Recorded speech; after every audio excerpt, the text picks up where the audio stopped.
Mari kita meneruskan pengajian Alkitab kita melalui Injil Yohanes bab yang pertama ayat ke-29 berkata begini. Pada keesokan harinya, Yohanes melihat Yesus berjalan ke arahnya lalu berseru, "Lihatlah, anak domba Allah yang menghapuskan dosa umat manusia." Nah, ini ialah kesaksian Yohanes Pembaptis tentang Yesus apabila dia melihat Yesus berjalan ke arahnya. Saya rasakan dia katakan ini kepada para murid-muridnya, dan gelaran yang dia berikan kepada Yesus ialah anak domba Allah ataupun the Lamb of God. Nah, memang sikap Yesus lemah lembut dan juga rendah hati seperti domba. Tetapi gelaran ini lebih lagi daripada itu.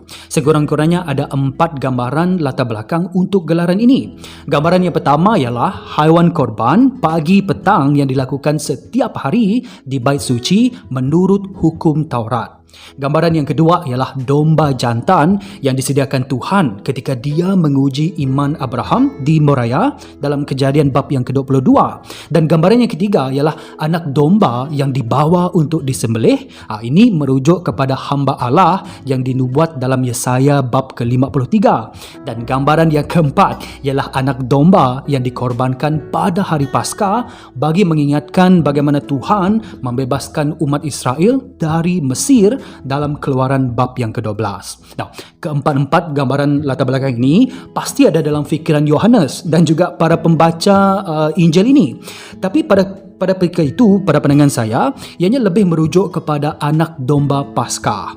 Sebagaimana darah domba menyelamatkan dan juga melindungi umat Israel daripada penghakiman Allah dalam Keluaran bab yang ke-12, begitu juga Yesus, anak domba Allah. Nah, anak domba Allah bermaksud anak domba yang disediakan Tuhan Allah sendiri.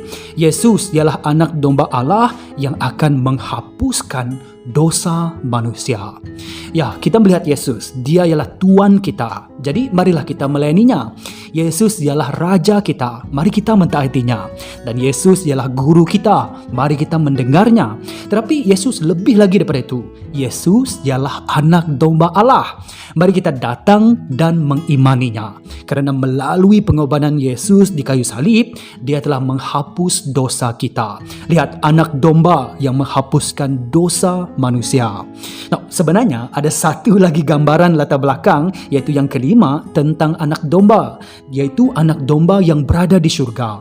Di dalam Wahyu bab yang kelima dikatakan segala makhluk di syurga menyembah dan bersujud kepada anak domba dan mereka berkata begini, "Engkau layak mengambil gulungan naskah itu dan membuka materainya kerana engkau telah dibunuh dan dengan darah kematianmu engkau telah menebus untuk Allah manusia daripada pelbagai suku, bahasa, kaum dan bangsa. Engkau telah menjadikan mereka suatu kerajaan dan imam-imam Allah untuk menyembah Allah kita dan memerintah di bumi." Lihat, anak domba Allah iaitu Yesus yang menghapuskan dosa umat manusia.